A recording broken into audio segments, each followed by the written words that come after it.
देखिए बेटा, आप लोग का क्या पढ़ना है, आज आपको ट्रिग्नोमेट्री के बारे में पढ़ते हैं। ठीक है, ट्रिग्नोमेट्री में आपको हम सीधी सीधी बात है, ट्रिग्नोमेट्री आप क्यों पढ़ते हैं, कैसे पढ़ते हैं।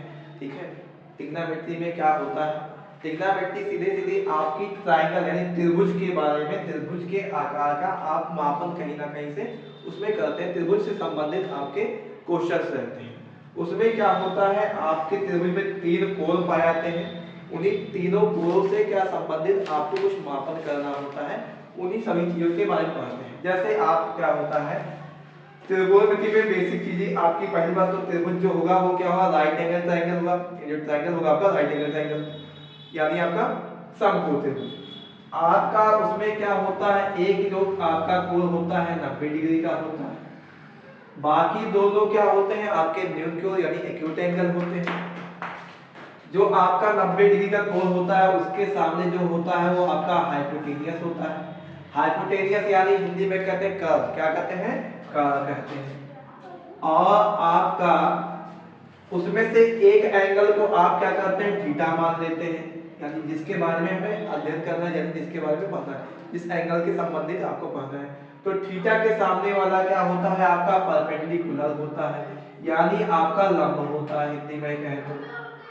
और जो नीचे वाला होता है, यानी आपको लंब को छोड़ करके एक जो बचता है वो क्या होता है, आपका आधार होता है, जिसको आप बेस कहते हो। क्या कहते हो इंग्लिश में, बेस कहते हो।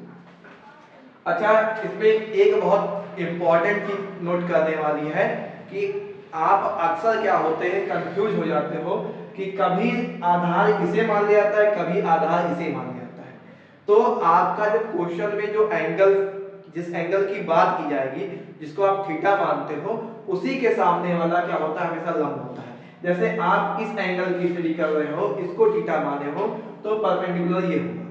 लेकिन अगर आप इसको अगर थीटा मानते, इसको आप इस एंगल की स्टडी करते, तो आपका परपेंडिकुलर ये हो जाता है। ठीक है, बाकी आपका हाइपोटेन्यूज तो हमेशा क्या होता है, 90 के सामने होता है। तो ये है। अब कहने का मतलब अब क्या है, इसमें आपको कुछ फार्मूले जो बेसिक है उनके बारे में आपको पहली बात तो याद रखना है। जैसे आपका क्या होता है, sine theta, sine theta equal to क्या होता है आपका, परपेंडिकुलर अपॉन हाइपोटेन्यूज, यानी आपका लंब बटा कर्व। ठीक है, आपका उसके बाद में क्या आता है, कॉस थीटा। कॉस थीटा क्या होता है, बेस अपॉन हाइपोटेनियस होता है, हिंदी में कहते हैं आधार बटा कर्व। ठीक है, उसके बाद में आता है आपका tan थीटा। क्या आता है, tan थीटा। अब tan थीटा क्या होता है, परपेंडिकुलर अपॉन बेस होता है। क्या होता है, परपेंडिकुलर अपॉन बेस, यानी p upon b। Perpendicular upon base यानी लंब बटा आधार।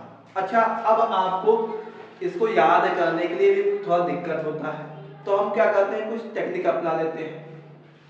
जैसे ये क्या होगा, पंडित भोले प्रसाद हर हर भोले।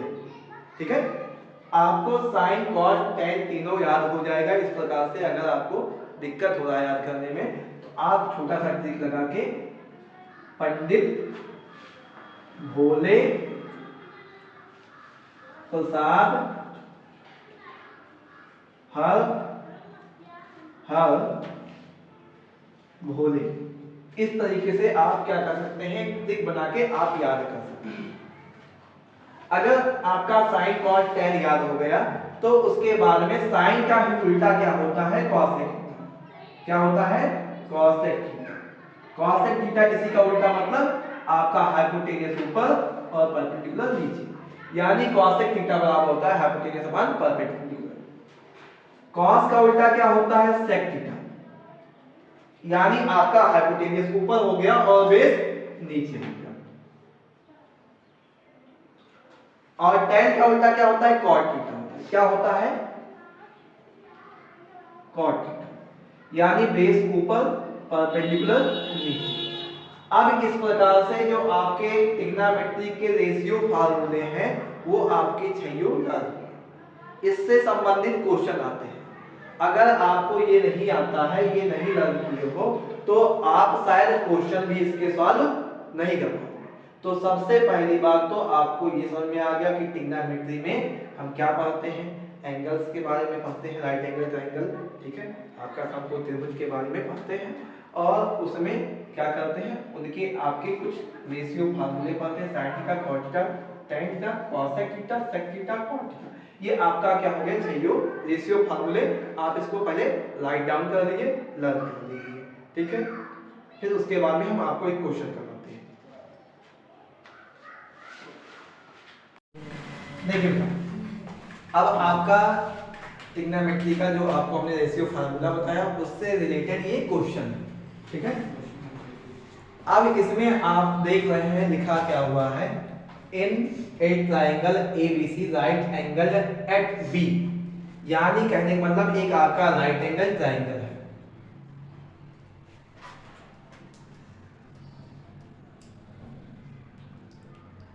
एक राइट एंगल ट्रायंगल है जो कि राइट एंगल किस पे है, B पे है, यानी B आपका क्या है 90 डिग्री, क्या है 90 डिग्री, ठीक है। जिसमें से AB दिया गया है 24 सेंटीमीटर, BC दिया गया है 7 सेंटीमीटर। अब मान लिया ये हमारा A है और ये हमारा C है, तो AB कह रहा है 24 सेंटीमीटर और BC कह रहा है 7 सेंटीमीटर, ठीक है। अब आपको हाइपोटेन्यूज नहीं मालूम, करना क्या है, आपको sin A निकालना है, cos A निकालना है। अगर sin A cos A की वैल्यू निकालनी है तो सबसे पहले आपको हाइपोटेन्यूज निकालना जरूरी है, और आपको मालूम है हाइपोटेन्यूज निकालने के लिए क्या यूज करेंगे, हम पाइथागोरस थ्योरम यूज करेंगे। पाइथागोरस थ्योरम आप पढ़ रखे हो, जानते हो, क्लास 7 8 में भी पढ़ रखे हो। तो आप चलिए सॉल्यूशन करते हैं इसका, ठीक है। बाय पाइथागोरस थ्योरम,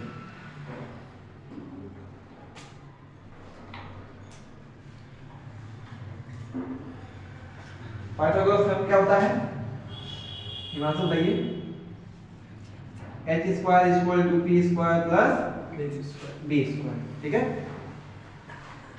अब क्या करेंगे, अब h स्क्वायर इक्वल टू, अब p कितना दिया गया है, आपका मान लिया यहाँ पर 7 दिया गया है, और बेस कितना दिया है 24 स्क्वायर, h स्क्वायर 7 का स्क्वायर कितना होता है 49 होता है, 24 का स्क्वायर 576, h स्क्वायर, अब 49 और 24 कितना होगा 625, h स्क्वायर, अब आपका 625 किसका स्क्वायर होता है 25 का स्क्वायर होता है, यानी h कितना आ गया 25 आ गया, कितना आ गया 25 आ गया, यानी हाइपोटेन्यूज कितना आ गया 25 सेंटीमीटर आ गया। अब आपको मालूम है ये कितना हो गया हमारा 25 हो गया, कितना हो गया 25 सेंटीमीटर। अब हमें जो निकालना है उसी को हम यूज करेंगे, जैसे sin A निकालना है, क्या निकालना है sin A निकालना है, चलिए यही हम कर लेते हैं, जैसे sin A निकालना है पहला हमारा, तो sin A इक्वल टू, पहली बात तो अभी हमने आपके पढ़ाया था रेशियो फार्मूले में, क्या बताया था, sin theta equal to p upon s, यानी परपेंडिकुलर अपॉन हाइपोटेन्यूज, ठीक है। अब परपेंडिकुलर अपॉन हाइपोटेन्यूज अगर है तो परपेंडिकुलर, अब देखिए यहाँ पर परपेंडिकुलर क्या लेंगे, आप 7 लेंगे या 24 लेंगे, आप देखिए a यानी कौन से एंगल की बात कर रहे हैं, इस एंगल की, तो इसके एंगल के सामने कौन सा है ये, यानी परपेंडिकुलर आपका 7। अब क्या करेंगे, आप 7 लिख देंगे, हाइपोटेन्यूज 90 के सामने होता है हमेशा, यानी 25 हो जाएगा, तो 7/25 आ गया, यानी साइन A का वैल्यू अगर आपसे पूछा जाए तो कितना होगा 7/25, यही आपका पहला आंसर होगा। फिर हमें cos A भी निकालना है, तो cos A, तो cos थीटा इक्वल टू क्या होता है, बेस अपॉन हाइपोटेन्यूज होता है। अब बेस अपॉन हाइपोटेन्यूज होता है बेटा, तो अब बताइए यहाँ पर A कौन सा है, ये है, इसके सामने परपेंडिकुलर, तो बेस कौन सा ये, तो आपका बेस कितना हुआ 24। पहली बात तो हम ले लेते हैं formula, base upon hypotenuse, base कितना है 24 है, हाइपोटेन्यूज 25, तो आपका cos A इक्वल टू क्या होगा 24/25, ठीक है। आपका ये फर्स्ट वाला हो गया। सेकंड वाले में बात करते हैं sin C cos C की बात। सेकंड वाला sin C cos C की वैल्यू, अब आप sin C, ठीक है, अब sin C निकालना है, तो अब देखिए अभी तक आप देख रहे थे परपेंडिकुलर हम यहाँ पर क्या मान रहे थे 7 मान रहे थे, बेस क्या मान रहे थे 24 मान रहे थे, लेकिन अब सी आप बात कर रहे हैं यानी थीटा क्या हो गया, अब ये हो गया हमारा थीटा, अगर हमारा ये हो गया तो परपेंडिकुलर क्या होगा 24, ठीक है, बेस क्या होगा 7, ठीक है। तो इस प्रकार से आपका यहाँ पर sin थीटा इक्वल टू क्या होता है परपेंडिकुलर पर हाइपोटेनियस, और आपका परपेंडिकुलर की वैल्यू कितना है आपका, यहाँ पर आप बताएं थीटा ये है तो हमारा परपेंडिकुलर ये है, यानी आपका 24 क्या होगा हमारा परपेंडिकुलर, और हाइपोटेनियस तो आपका वही 90 के सामने वाला यानी 25, यानी आपका sin c की वैल्यू कितना आएगा 24/25। अब ऐसे में cos c निकाल लेना है, cos c क्या होगा आपका cot थीटा इक्वल टू क्या होता है बेस अपॉन हाइपोटेनियस होता है।